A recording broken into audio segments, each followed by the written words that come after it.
Gintarė Ružinskaitė, ką jums davė ši stovykla? Ką iš jos parsivežėte? Parsivežiau labai daug kontaktų, kurie yra labai naudingi.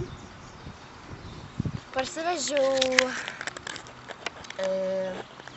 patirties bendravime, susipažinime su žmonėmis. Parsivežiau daugiau drąsos ir pasitikėjimo savimi. Parsivežiau, ne tai, kad parsivežiau, bet tiesiog išmokau tapti, ne tai, kad tapti, bet būti kitokiu žmogumi, laisvesniu, ne tokiu susikaužusiu, ne tokiu mąstančiu. Ir dar parsivežiau vieną labai naudingą daiktą iš vasaros stovyklos, labai gražią maikę. Kodėl ten verta vykti?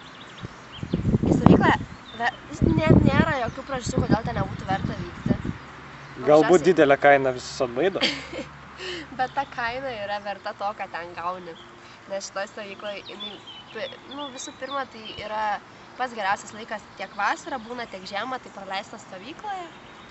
Patys įdomiausi ir, nežinau, visokie kokie užsiėmimai, žaidimai. Labai visada geros vietos, kurios turi ką pasakyti ir kuriuose žiauriai gerai būna.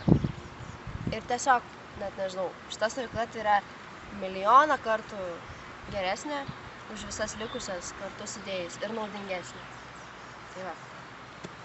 Ačiū Jums už interviu.